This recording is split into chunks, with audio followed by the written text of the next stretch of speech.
Hello you, welcome to some Trews, where your views and my views are interchangeable and exchangeable. A conversation between like-minded fellows, humans of the same, general species, are we? How would we ever know? Tickly-to dear Russell, I've recently been having some pretty sleepless nights and I think I've officially become an insomniac. Any tips, tricks to help me sleep? Just accept that you're not sleeping. Learn how to meditate, I would say. Like, I wake up most mornings about 3 or 4 and I just start listen to meditation tapes and do meditation. It's what I do. I try to let go of the idea of going to sleep. That's a bit of a drag if you've actually got somewhere to go and you're like, oh no, I've got to get up at 7. This is meant to be my sleep time. Why am I not having my sleep time that I agreed to? But you're not going to get sleep if you're angry. Is your jaw even relaxed, Chicolita 2? Dennis Vargas, Mr. Brand, aka The Man. I'm 25 years old and live at home with my parents and have no job. When I was 25 years old though, mate, I think I did have a job, but I was just about to lose that job due to the old drugs. My resume looks horrible because I haven't had a job for over 7 months. Don't worry about that. And I've had over 20 jobs. Don't worry about that either. I'm stuck in life and I want to help people. I do not really care about making money. I do want to do something in my life. You want purpose? Any suggestions? Right, start now, Dennis Vargas. You can start helping people. Right near you, there are people that require help. But try not to do it on your own. I made this terrible mistake once when I was in India. Here is that mistake. I bought loads of sweets and gave them to children in some sort of burio, shanty town, poor place. It was the wrong way of doing things. I see that now because it created what can only be described as a sort of Willy Wonka themed riot. What I should have done is spoken to charitable organisations that distribute food, but that wouldn't have fulfilled me for my whimsical, narcissistic, let's go and give out candy in the shanty town Christ complex.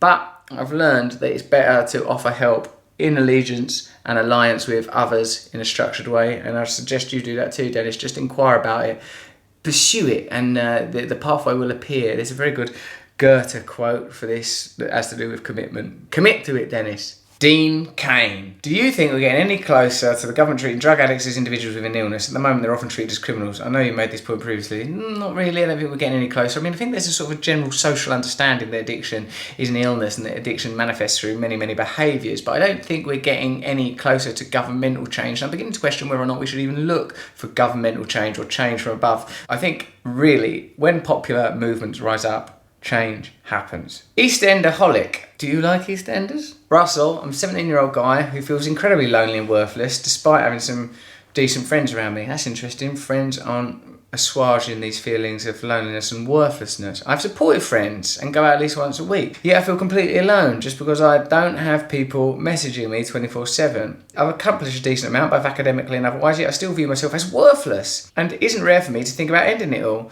I was like that and I still couldn't have little moments like that because what you've done there, mate, is you've encoded worthlessness deep into your being, probably due to some sort of familial messages that were around that aren't your family's fault. It's just sort of these things tend to be passed on, accrete over time.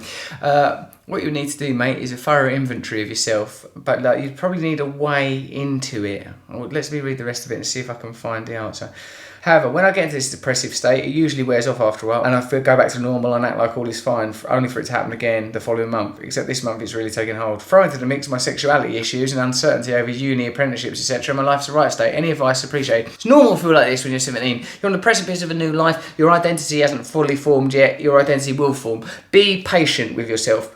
Be unjudgmental about your sexuality. Allow it to be whatever it is beyond any judgment. Just allow yourself to be. Just allow yourself to be. With the uni and apprenticeship situation, be patient. Take a moment. Seek advice. Take it slowly. There is no rush. All of that fear is an illusion. You're going to be okay, mate.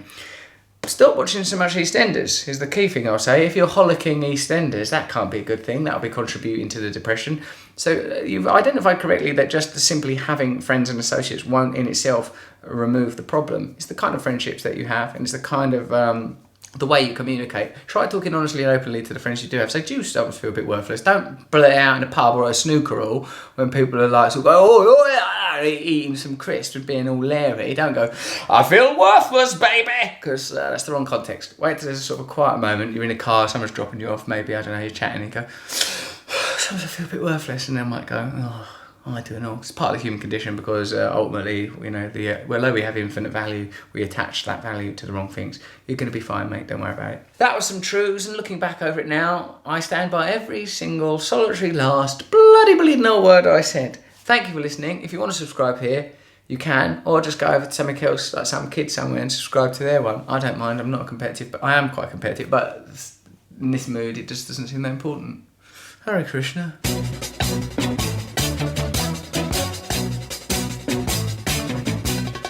Nose is a tool that is abused to fool you and to leave you scared and confused. Trews is like the nose. If the nose was true, I want some trews. Let's have some trews.